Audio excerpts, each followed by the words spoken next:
Soundtrack Secrets.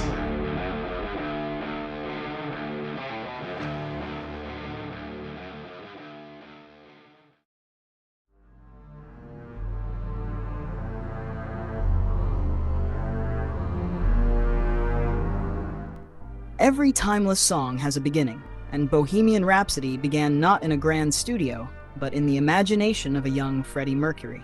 Long before it became a global anthem, fragments of the song lived quietly in his notebooks, waiting for their moment. In the late 1960s, when Freddie was still a student at Ealing Art College in London, he had already been experimenting with melodies that didn't quite fit the standard rock format. He scribbled down lines and chord progressions that would later resurface in the song we know today. Among his notes was a working title, simply called The Cowboy Song. It carried the skeleton of the famous opening line, "Mama just killed a man."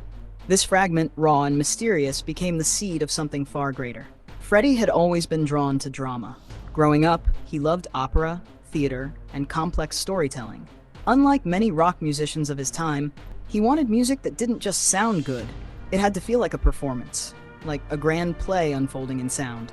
The idea of blending styles, ballad, opera, and hard rock, wasn't random. Freddie saw music as a spectrum, where boundaries could be erased. He believed that emotions could shift dramatically within one song, just like scenes in a play. By the early 1970s, Queen was gaining confidence as a band. Freddie began revisiting his old fragments, and the concept of Bohemian Rhapsody started to take shape. It wasn't finished yet, but the ambition was clear. He envisioned a piece that would break every rule. No standard verse-chorus structure, no predictable length, and no compromise for radio play. It would be a journey, a 6-minute opera in rock form. When Freddie first introduced the idea to his bandmates, Brian May, Roger Taylor, and John Deacon, the reaction was mixed. They were intrigued, but also puzzled. This wasn't just another rock song, it was something else entirely. Brian May later recalled how Freddie would play them different sections on the piano, almost like chapters of a story. There was the gentle ballad, the strange operatic middle, and then the explosion of rock. It sounded disconnected, but Freddie promised it would all make sense. For the others, it was a leap of faith. Roger Taylor, the drummer, admitted that he wasn't sure how an opera section could possibly work in a rock track. But Freddie was convincing. His passion was impossible to ignore. Freddie's vision was not about fitting into trends. In fact, it was about defying them. Rock music in the early 70s was powerful, but it often stayed within certain boundaries. Freddie wanted to smash those walls completely. He didn't just want to write a song. He wanted to create a musical experience, a piece that would make listeners laugh, cry, and question what they were hearing. A song that could carry the drama of life and death within a few minutes. This ambition reflected Freddie's own personality. He was larger than life, unpredictable, and fearless. For him, playing safe was never an option. If he was going to do something, it had to be unforgettable. And so, Bohemian Rhapsody began as an experiment in extremes. At times tender and intimate, at other times loud and theatrical. It was, in essence, Freddie Mercury himself translated into music. During rehearsals, the band worked through the song piece by piece. The piano-driven ballad came first. Then Freddie introduced the operatic section, with its bizarre chants and harmonies. Finally, the rock section roared to life. At first, the transitions felt jarring, but as they played it over and over, something extraordinary began to emerge. The parts, though wildly different, started to weave together into a single, seamless journey. The band realized they weren't just working on another Queen song. They were building something revolutionary. The energy in the room shifted. Suddenly, it felt like they were standing at the edge of history. Freddie's boldness inspired the others to push their limits too. Brian May began experimenting with layered guitar textures. Roger Taylor imagined vocal harmonies stacked higher and higher. John Deacon provided the steady foundation that held the madness together. What started as a student's fragmented idea was now transforming into a masterpiece. Each band member, despite doubts, poured themselves into the vision, and slowly, Bohemian Rhapsody began to take its true form. By the end of this chapter in Queen's journey, one thing was clear. Freddie Mercury's dream was unstoppable. The band didn't fully know what they were creating yet, but instinct told them. It was something the world had never heard before.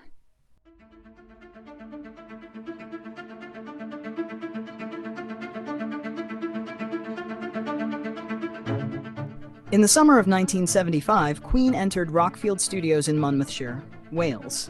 It wasn't the most glamorous setting, but it would become the birthplace of one of the most ambitious recordings in rock history. The band arrived with fragments of Freddie's vision, but they knew it would take more than inspiration to bring this monster of a song to life. What lay ahead was not just recording a track, but building a sonic universe. From the beginning, the process was unlike anything they had attempted before. Freddie wanted the band to think of the studio not as a room, but as an instrument itself.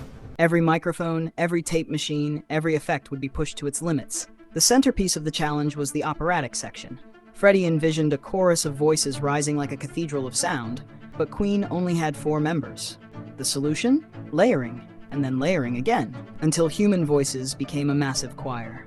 Night after night, they sang. Freddie, Brian, and Roger took turns in front of the microphone, stacking line after line of harmonies.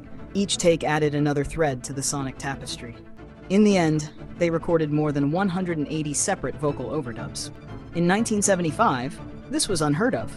The technology of the time required reels of tape to be spliced together, running the risk of breaking down under the weight of so many layers. Producer Roy Thomas Baker remembered how the band kept pushing. We'd tape until the tape wore thin. The engineers worried the machines couldn't handle it, but Freddie kept insisting. Bigger, louder, more voices. At times, the work was grueling.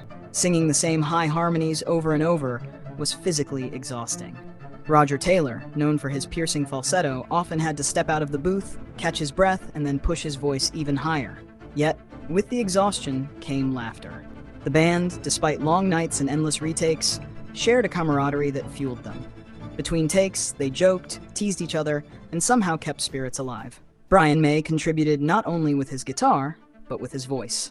His rich harmonies balanced Roger's falsetto and Freddie's operatic flair. Together, their blend created a sound no single choir could replicate. As the overdubs stacked up, the opera section began to take shape. Suddenly, lines like Galileo and Figaro echoed as though sung by hundreds of voices. It was overwhelming, theatrical, and completely new. The technical team often stared in disbelief. No one had tried anything like this before. The sheer amount of tape required forced them to bounce tracks down, combining multiple layers into a single channel just to make room for more. Every bounce carried risk. Once a track was combined, there was no undoing it. A mistake could ruin days of work. But Queen trusted their instincts, and somehow it worked. The operatic madness wasn't the only challenge. The transitions between sections were equally demanding. Moving from a tender piano ballad to an explosion of guitars required perfect timing and precision in mixing. Freddie often sat at the piano for hours, guiding every detail. He was a perfectionist, refusing to settle for anything less than what he heard in his mind. For the band, this could be frustrating, but they admired his clarity of vision. Brian May once said that working on Bohemian Rhapsody felt like painting on a giant canvas. Each instrument, each voice was a color, layered carefully to create something that had never existed before. Even John Deacon, the quietest member, played a vital role. His steady bass anchored the chaos, ensuring that no matter how wild the arrangement became, the song never lost its heartbeat.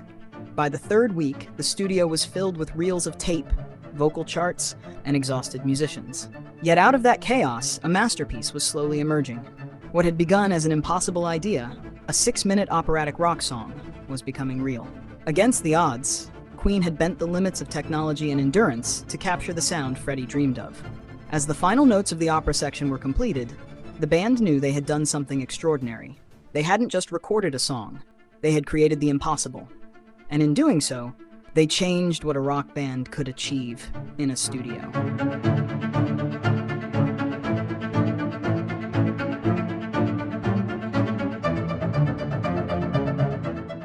Few songs in rock history have inspired as much debate and speculation as the lyrics to Bohemian Rhapsody.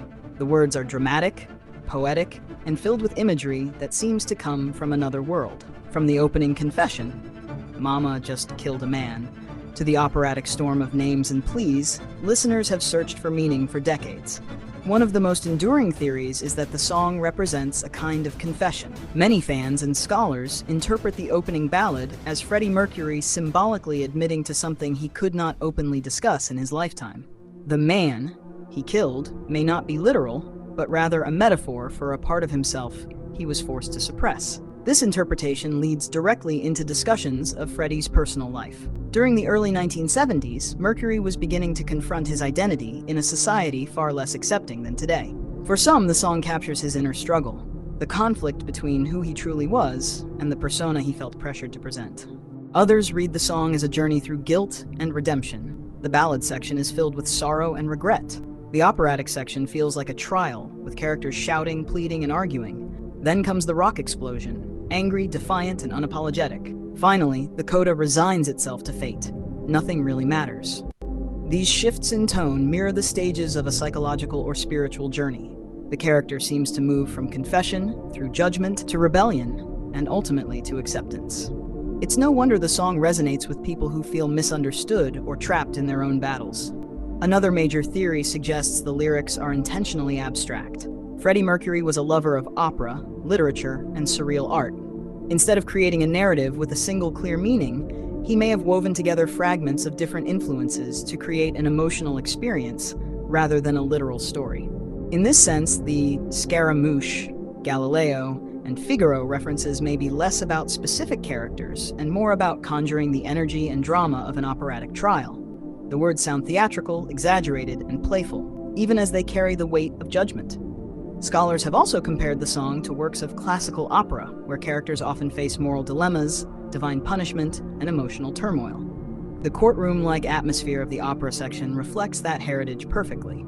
But the mystery deepens when considering Mercury's refusal to explain the lyrics. Throughout his career, he was famously private about the song's meaning. In interviews, he would often smile, deflect, or simply say, "It's just nonsense."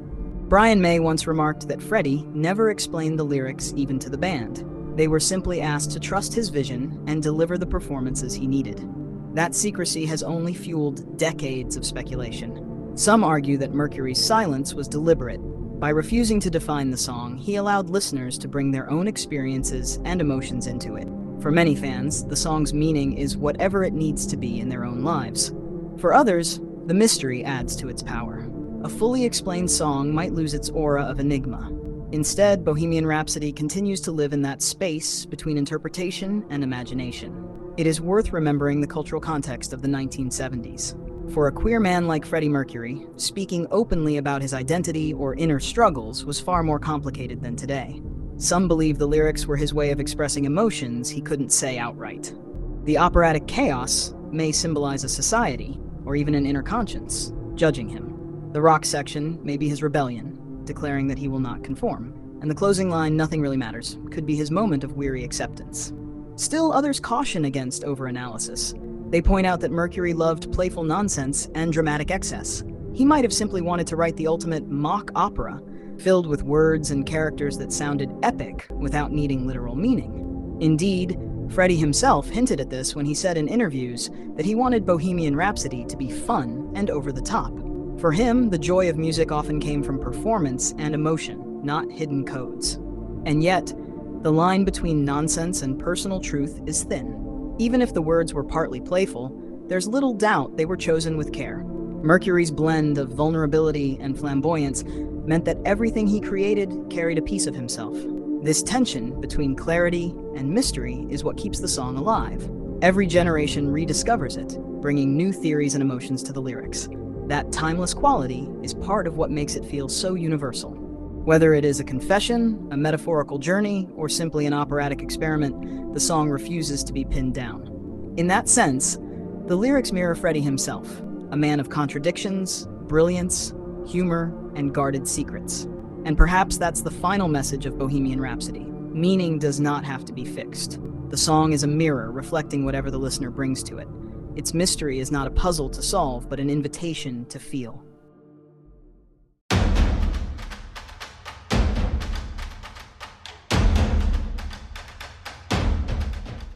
When Queen finished Bohemian Rhapsody in 1975, they knew they had created something extraordinary, but they also knew the road ahead would not be easy. At nearly 6 minutes long, the song was twice the length of a typical radio single. Record executives were immediately skeptical. EMI, Queen's label at the time, worried that no DJ would ever play such a long track. Conventional wisdom said radio demanded short, punchy songs, 3 minutes at most. The band, however, was determined. Freddie Mercury believed that cutting the song down would destroy its essence. Every section, from the tender ballad to the operatic storm to the hard rock climax, was essential to its identity. Their manager, John Reid, initially tried to persuade them to shorten it. When the band refused, many insiders predicted the track would be commercial suicide. But Queen had an unexpected ally in Kenny Everett, a popular London radio DJ and close friend of Freddie. Everett received a copy of the tape, and against EMI's wishes began playing it on his show. Listeners were stunned. Calls flooded the station asking when the song would be available to buy. Everett cheekily played it 14 times in a single weekend, fueling massive demand.